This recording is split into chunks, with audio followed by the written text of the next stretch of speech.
On essaie d'être le plus présent possible, parce qu'il faut savoir que la prière, c'est un moment de combat, parce que c'est le moment où le diable est plus que jamais présent. Il faut savoir une règle. Plus vous êtes près de Dieu, plus vous essayez d'être proche de Dieu, plus les diables vous assistent en masse. Plus vous êtes égaré, moins vous avez de lui avec les diables. Parce que vous êtes un diable. Mais oui, celui qui est égaré, le shaitan, je vais obligé de dire avec le shaitan. فأتبعه الشيطان فكان من الغاوين, il devient le maître du shaitan. Au contraire, les shaitans s'inspirent des êtres humains en matière d'égarement. Regardez maintenant comment on fait les publicités, l'art du mensonge. Maintenant, le shaitan, il vient dans les universités du marketing et de la communication pour apprendre comment égarer les êtres humains. L'art du faux. Tahrif, tazwir, ou tazyin. Kasarab il-biqi'a yahsabu ad-dam'anu ma'a. C'est comme un mirage. De loin, on dirait de l'eau. Mais dès que vous en approchez, il n'y a rien. C'est un critère qui ne trompe pas. Dès que vous approchez de Dieu, vous sentez l'envahissement de votre esprit par les susurrations. Un jour, un adepte d'une religion a dit à un musulman, vous les musulmans, chaque fois vous parlez de waswas. Waswas. Susurration de la prière. Mais nous, dans nos prières, on ne sent rien du tout. Pourquoi il n'y a que chez vous, que vous avez ce waswas? On souffre de waswas. Est-ce que vous avez jamais entendu un juif, un chrétien, un bouddhiste ou un hindouiste parler du waswas? Et ça concentre bien dans leur prière. Sauf les musulmans. Comment répondre à cette question? Le musulman il a dit, c'est normal. Que viendrait faire Shaitan chez vous? Vous êtes même des shaitans, vous êtes égarés. Pourquoi il va vous susurrer? Au contraire, il va vous encourager à vous concentrer. Concentrez-vous de mon prière, je pense que vous êtes égarés. Mais moi, je cherche les villas, je cherche les palais. Un voleur, il cherche là où il y a de l'or. C'est le corps du musulman. Donc quand tu sens les susurrations, c'est que tu es en bonne santé. Mais il faut essayer quand même de se concentrer. Voilà. La prière, c'est jihad. Le prophète nous a dit, quand le muaddin fait l'adhan, le diable s'en va. وإذا كبر العبد جاءه الشيطان فقال له اذكر كذا واذكر كذا واذكر كذا. Dès que tu dis Allah Akbar, le shaitan revient. C'est jihad. La salat, c'est un moment de combat. C'est pas un moment de répit et de repos. Tu combats ton nafs parce qu'il a gardé des impressions de l'extérieur, ce que tu as vu pendant ta journée, mais également il y a l'effet de shaitan pendant la prière. Donc c'est un moment de tazkiya et de combat. On apprend à combattre shaitan. Siyam également, c'est le bouclier contre shaitan.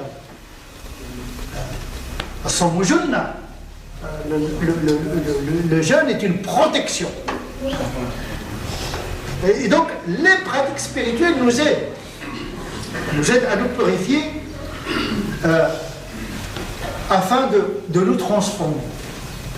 Donc, il y a l'éducation spirituelle. Les maîtres spirituels ont établi tout un programme, commençons par les pratiques obligatoires, comment se concentrer, comment réaliser la prière intérieure du cœur, la prosternation du cœur, comment réaliser le jeûne de la pensée, comment s'abstenir de penser le mal. Il y a le jeûne du cœur, il y a le jeûne du regard, il y a le jeûne de l'oreille, etc., etc. Il y a le pèlerinage vers la Mecque, il y a le pèlerinage intérieur vers Dieu, etc. Donc, il y a toute une éducation spirituelle qui s'occupe de l'acte exotérique et de l'acte ésotérique, celui du cœur. Et puis il y a l'éducation morale.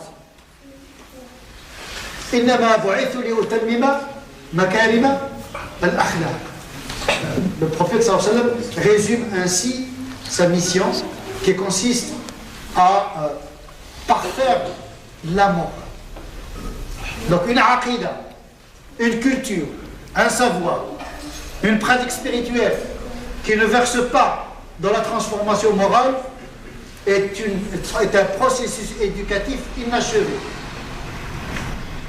Parce que l'ilm et la spiritualité ont la fonction de transformer le comportement du musulman dans le monde, à l'égard de lui-même, à l'égard de sa famille, à l'égard de sa communauté, à l'égard de l'humanité, mais bien sûr et avant tout à l'égard de son Créateur. Comment pardonner? Et oui, il faut que nous apprenions à nos enfants le pardon, c'est important. Quelqu'un qui a le sentiment de vengeance plus aigu que le sentiment de pardon, il n'est pas bien éduqué. Parce que notre Dieu que nous adorons, nous devons l'imiter. La miséricorde de Dieu l'emporte sur sa colère. Notre prophète Mohammed sallallahu alayhi wa sallam est le modèle par excellence. À cet égard-là, il pardonne plus facilement qu'il sanctionne. Comment combattre l'envie et la jalousie, qui est la maladie mortelle qui détruit les familles, les communautés et l'humanité. Et donc, là aussi, il y a toute une matière de l'éducation. Il ne faut pas que, parce que le monde soi-disant est mauvais, je dois être mauvais. Parce que les gens sont des loups, moi je dois être un loup. Ce n'est pas l'éducation musulmane.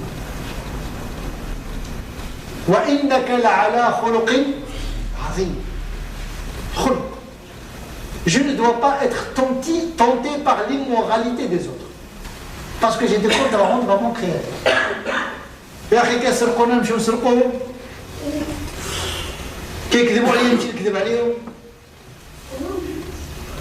Je ne rends pas le mensonge par un mensonge, l'injustice par une injustice, parce que j'ai une exigence morale. C'est comme ça que l'islam s'est répandu dans le monde. C'est pas avec des débats, c'est pas avec des sermons, c'est avec des commerçants, avec des gens ordinaires qui ont honoré les valeurs de l'islam dans leur comportement au quotidien. Aujourd'hui, on ne peut plus faire confiance à un musulman. Même à la mosquée.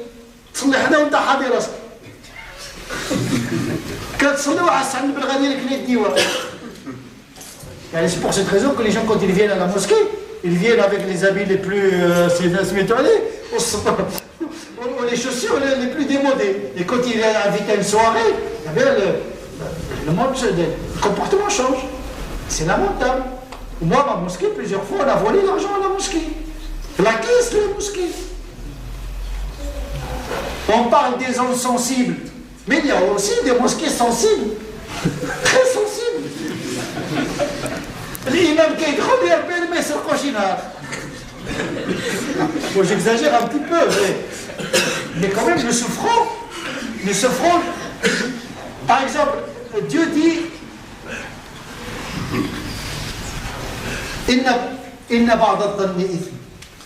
Douter de l'autre, suspecter l'autre.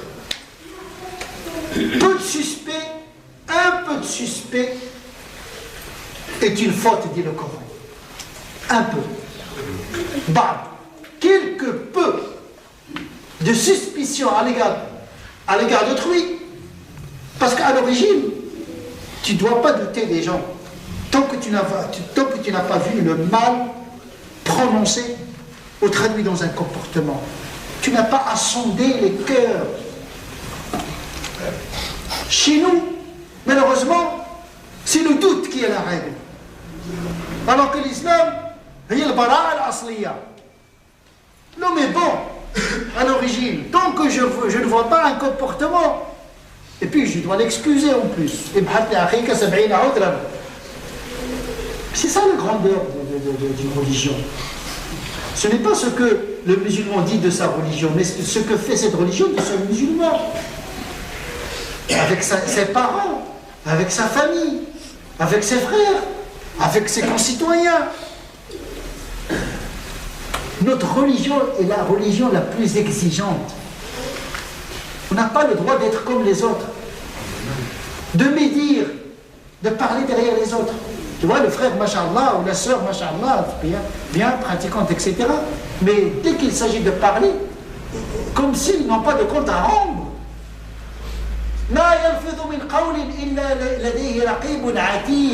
Nous croyons que chaque parole est responsable. Tu as oublié la parole, mais les anges l'ont inscrite. C'est fini. Si tu te repens, c'est bon. Mais si tu la laisses passer, eh bien tu vas la retrouver le jour du jugement dernier. أكثر ما يصب الناس على مناخرهم في نار جهنم حصائد ألسنتهم. La plupart des gens qui sont en enfer, c'est à cause de leur langue. Blesser quelqu'un, on l'offense, offenser quelqu'un, l'accuser, parler derrière lui. C'est une éducation. Mais il faut enseigner ça aux enfants déjà. Il ne faut pas permettre à nos enfants de parler les uns derrière les autres, de penser le mal, de partager avec l'autre. La générosité, l'hospitalité, ce sont les valeurs qui honorent une religion. Ce ne sont pas les 5 prières, ce n'est pas la prière à la mosquée, la prière, tu la fais pour toi-même. Le jeûne, tu le fais pour toi-même. Mais la moralité, tu la distribues dans l'humanité. Comme disait Ibn Qayyim al-Jawziyya, je préfère vivre sous le règne d'un roi non musulman, mais qui est juste, que de vivre sous le règne d'un roi injuste, même s'il est musulman. Le premier, sa mécréance est contre lui, et sa justice est pour moi. Et l'autre, son islam est pour lui, et son injustice, c'est moi qui dois payer la facture. Un autre disait, je préfère voyager avec un non-musulman qui a une bonne moralité que de voyager avec un musulman qui n'a pas un bon caractère. C'est ça l'éducation. C'est réaliser l'humanité dans la moralité. C'est ça la grandeur d'une religion. L'éducation doit viser cette tension vers l'ange, vers la perfection. Étonner l'humanité par la générosité, la miséricorde et le pardon. C'est pas facile. Mais c'est un combat qui mérite d'être mené. Et toute cette éducation doit être contextualisée. On peut avoir un bon programme éducatif, mais il ne faut pas qu'il soit en abstraction par rapport à la réalité. Nous vivons en Europe, nous vivons en Occident, nous vivons dans des pays sécularisés, en France, pays laïques, etc. Nous sommes travaillés par la société. Nos enfants ne sont pas uniquement éduqués par nos enseignements ni à l'école coranique. Ils sont éduqués par la télévision, par les copains, les fréquentations, par l'école. Donc l'éducation, c'est un ensemble qu'il faudrait gérer. Il y a des contaminations. Comment soigner et nettoyer l'esprit et le cœur de l'enfant, du jeune et de l'adulte? Nous sommes dans une société où il y a beaucoup d'images, beaucoup de tentations. Le monde désormais est chez nous, par le biais de l'Internet. C'est devenu très difficile d'éduquer les enfants aujourd'hui, d'éduquer les gens. Parce que chacun est connecté dans un univers qui n'a rien à voir avec son voisin, avec son frère. Aujourd'hui, quand vous êtes dans une mosquée, ça n'a rien à voir avec les mosquées des années 80. Ni les mosquées du quartier en Algérie, au Maroc, au Niger. Tout le monde a la même culture, tout le monde a la même mentalité. On peut émettre la même fréquence et sera reçue 100% par tout le monde. Mais aujourd'hui, il y a tellement d'interpénétration des cultures. Non, interpénétration des cultures. Il y a la télévision, vous savez, des centaines de chaînes. Un qui est influencé par la mode américaine, l'autre. On a des frères qui partagent le même espace familial, n'ont pas la même culture. Un qui est connecté, je ne sais pas où, chacun dans sa chambre, son iPod, etc. On est travaillé par des objets technologiques, par des moyens de communication et de médias tellement divers qu'aujourd'hui, il est très difficile d'avoir un programme universel pour tous les musulmans en matière de culture. Ce qui rend la tâche très, très difficile. C'est pour cette raison que l'éducation doit se contenter de ce qui est le plus essentiel pour ne pas encombrer le musulman qui est déjà dans l'angoisse de l'existence. D'abord, éviter la multiplication des normes. Haram, haram, haram, haram, haram, haram, c'est pas le meilleur moyen de permettre aux musulmans de s'épanouir dans le monde. Parce que la multiplication de l'interdit multiplie la tentation et donc multiplie le délit. انت الولد تقول هذه حرام هذه حرام هذه حرام اني اخاف ان ياكله الذئب اكله الذئب. Il leur a donné, Yacoub, il leur a donné, il dit j'ai peur que le loup le mange. Il leur a donné l'idée. Et le soir, oui, effectivement, le loup l'a mangé. C'est ça. Donc, il ne faut pas suggérer aux jeunes un ensemble de normes parce que vous multipliez les voies de pénétration de Shaitan. Par exemple, il y a des gens, avant la pratique, étaient normaux. Le rapport avec les femmes, avec les hommes, avec les non-musulmans, normal, sympathique, gentil. Dès qu'ils commencent à pratiquer, il ne faut pas saluer la femme. Il ne faut pas s'isoler avec la femme. Il ne faut pas regarder la femme. Il ne faut pas... Ils commencent à voir l'interdit partout. Alors qu'avant, il avait un regard normal, il avait un rapport normal. Et comme disait l'imam al-Shatibi, الذي لا يعرف مداخل الشيطان إلى قلوب الناس لا ينبغي له أن يفتي الناس. Celui qui ne connaît pas les stratagèmes et les stratégies de Shaitan